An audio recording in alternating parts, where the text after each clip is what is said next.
Alright, so this is our next video for Math 1560, Calculus 1 at U of L for fall 2017, and we are still in section 4.5 here, and now we're finally going to get to kind of the meat of this section. We're going to introduce Maclaurin polynomials. So in the last two videos, in the 2 videos ago, we talked about polynomial approximations and why we might consider them and how we work those out. And that discussion on polynomial approximations is what we're going to use to motivate the definition you're going to see now for the Maclaurin polynomial, and then for its generalization in the next video, which is the Taylor polynomial. So here is the definition of the Maclaurin polynomial. Okay, so the Maclaurin polynomial is always written in terms of powers of x, and the coefficients for each power of x, well, they're given by calculating the derivatives of some function, evaluating them at 0, and then dividing by an appropriate factorial factor. Remember that 2 and 2 factorial are the same thing, so you could put the factorial in there if you want. Just as a reminder, what does this n factorial mean? N factorial is the product of the first n integers, so it's 1 times 2 times 3 down to n minus 1 and then n, right? So you multiply these numbers together. So if you use the summation notation that we talked about in the previous video, you get this nice compact formula for the Maclaurin polynomial. It's the sum starting at k equals 0 and going up to n, okay, so we need one convention here. We have a little convention note. The convention is going to be that the 0th derivative is just the function. So, you know, that makes sense. If we take no derivatives, then we have the function we started with. And with that notation, you have this. So you have the kth derivative of f evaluated at 0 divided by k factorial and then multiplied by x to the k.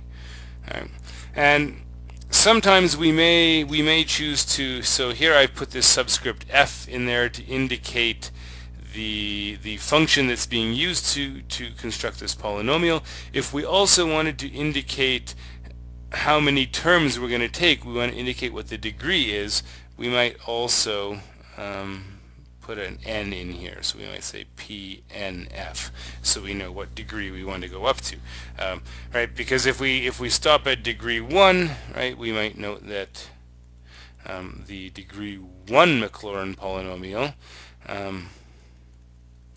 is the linear approximation if you take the linear approximation at 0, right? So the degree 1 Taylor or Maclaurin polynomial is just the linear approximation at 0. Degree 2 gives us the quadratic approximation at 0. Degree 3 gives you the cubic approximation at 0, and so on, right? And in that video on polynomial approximations, we saw where these coefficients come from, right? So if you're wondering why we have these funny looking coefficients in front of our powers of x, you want to take a look at the video on polynomial approximations. Just as a reminder, these coefficients, the reason we choose these coefficients is they're chosen so that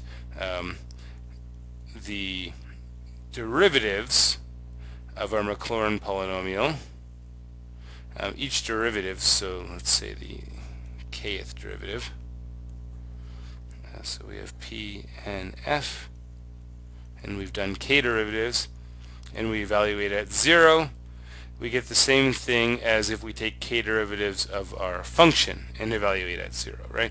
So we're asking that the derivatives agree for, well, first of all, the functions agree, the first derivatives agree, the second derivatives agree, all the way up to the nth derivative. So we're asking that the first n derivatives agree at 0 for both the polynomial and the function. One other convention thing to note if you're going to use summation notation, 0 factorial is defined to be 1. You need to make this definition in order for these formulas to work out. So it seems a little bit weird. The product of the first 0 integers should be 1, but it's a convention that we use just to make sure that we can start our sums at 0 and we don't have to put a separate entry in for the constant term. Okay, let's do a couple of examples. So let's say we start with the cosine function.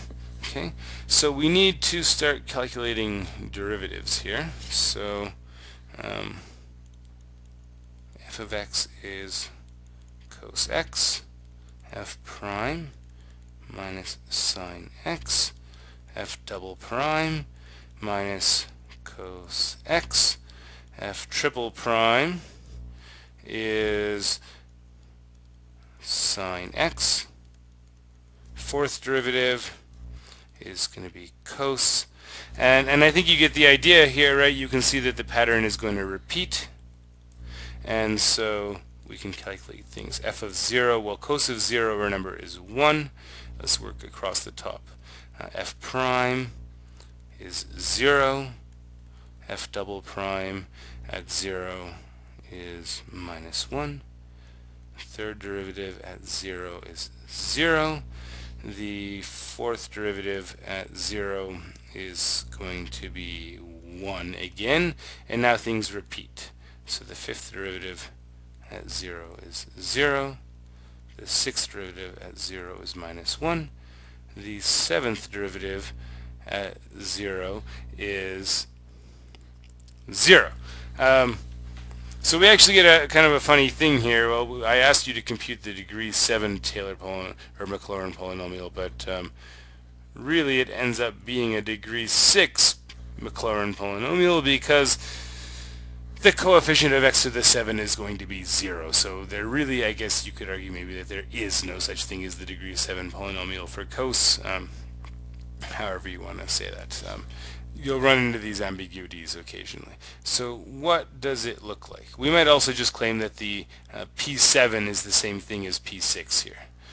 So P7 and f is our function looks like f of 0, 1, f prime isn't there, and then minus 1 over 2 factorial x squared.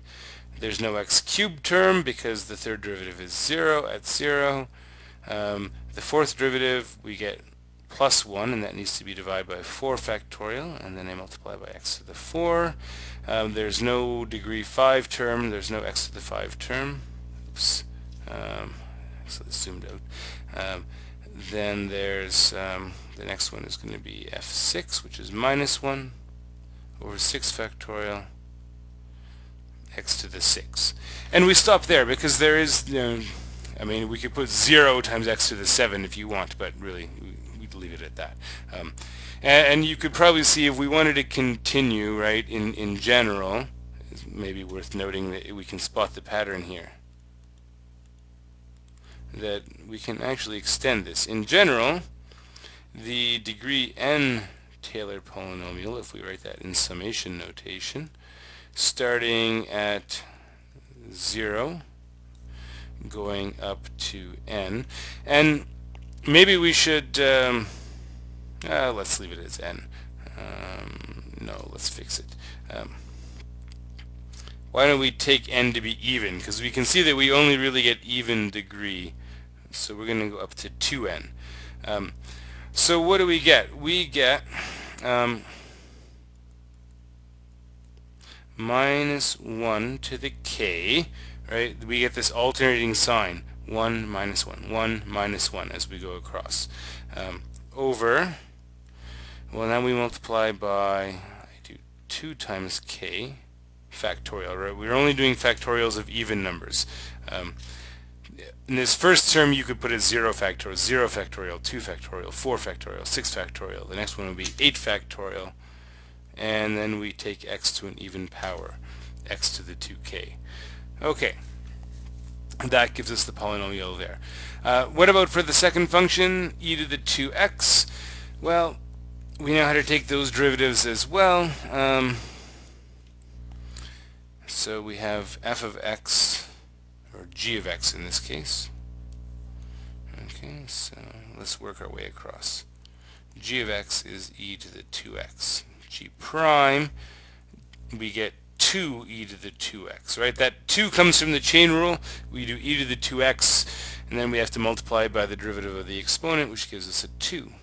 And then, well, the 2 is a constant, so you can see that all that's going to happen here is we get an extra 2 each time. So then 2 squared e to the 2x. The third derivative is going to be 2 cubed e to the 2x, and so on. And so when we calculate our derivatives at 0, well, the first derivative at 0, or so the function at 0 is 1, 2 to the 0 if you like, 2 to the 0. G prime at 0 is 2, which is 2 to the 1. G double prime at 0 is 2 squared. G 3, so the third derivative at 0 is 2 cubed, and you can see that in general the kth derivative at 0 is going to be 2 to the k. So now that we have that pattern, we can follow it for the first 6 terms. We get 1 plus 2 over 2 factorial times x to the 1 plus 2 squared, 2 over 1 factorial here. That's x to the 1. Got thrown off by the 2. 2 squared over 2 factorial, x squared, 2 cubed over 3 factorial times x cubed, 2 to the 4 over 4 factorial, x to the 4, 2 to the 5 over 5 factorial, x to the 5, and 2 to the 6 over 6 factorial, x to the 6. If you wanted to, you can actually combine the powers of x with the powers of 2. We could say this is 1 plus 2x plus 2x squared over 2 factorial plus 2x cubed over 3 factorial, 2x to the 4 over 4 factorial, 2x to the 5 over 5 factorial, and then 2x to the 6 over 6 factorial. And I think you can probably figure out where you would go from here if you wanted to go up to, say, degree 8, 10, degree 1000, whatever you want to do. You can keep adding terms.